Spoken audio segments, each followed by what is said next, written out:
Hello friends, welcome to easy cook சமையல். இன்றைக்கி breakfast dinner recipe தான்.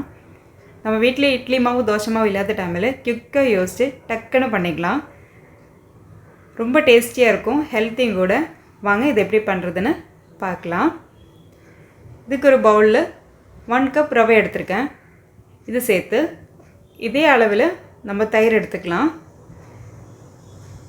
கொஞ்சோண்டு தண்ணி விட்டு இதுக்கு தேவையான உப்பு சேர்த்து நல்லா மிக்ஸ் பண்ணி ஒரு 10லிருந்து 15 நிமிஷம் நல்லா ஊறட்டும்.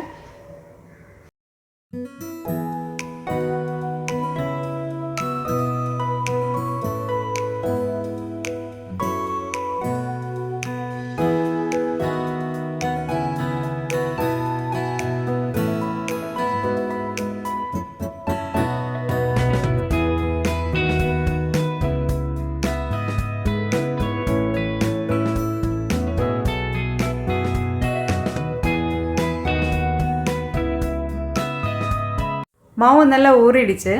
இந்த ஊறின டைமில் நம்ம வெஜிடபிள் எல்லாமே கட் பண்ணி எடுத்து வைக்கலாம். நான் இன்றைக்கி குடமிளகா, கேரட்டு, கொத்தமல்லி, இஞ்சி, பச்சை மிளகா கூட சேர்த்துக்கலாம். நான் இன்றைக்கி சேர்த்துக்கல. எங்கள் வீட்டில் குட்டீஸுக்கு ரெண்டுமே பிடிக்காததுனால நான் சேர்த்துக்கல. எல்லாமே இந்த மாவில் மிக்ஸ் பண்ணி விடலாம்.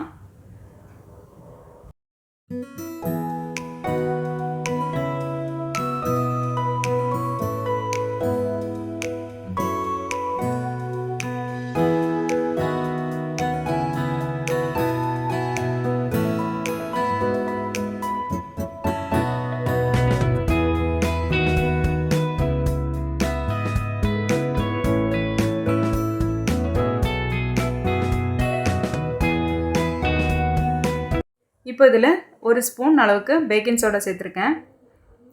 உப்பு நீங்கள் இந்த டைம் செக் பண்ணிக்கோங்க. நான் ரவை ஊற வைக்கும் போதே நான் உப்பு போட்டிருக்கேன், அதனால் நீங்கள் பார்த்து சேர்த்துக்கோங்க. நம்மளோட மாவு ரெடி ஆகிடுச்சு.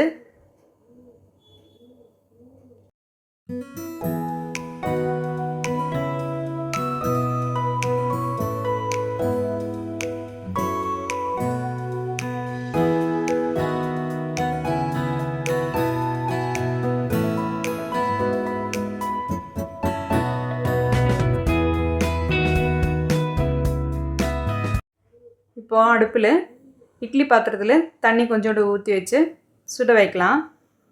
தண்ணி சூடாகட்டும். இப்போ இட்லி தட்டில் நம்ம இந்த மாவு ஊற்றிக்கலாம். இட்லி தட்டில் கொஞ்சோண்டு நெய் தடவி இல்லைன்னா எண்ணெய் தடவிட்டு நீங்கள் இந்த மாவை ஊற்றி எடுத்துக்கோங்க.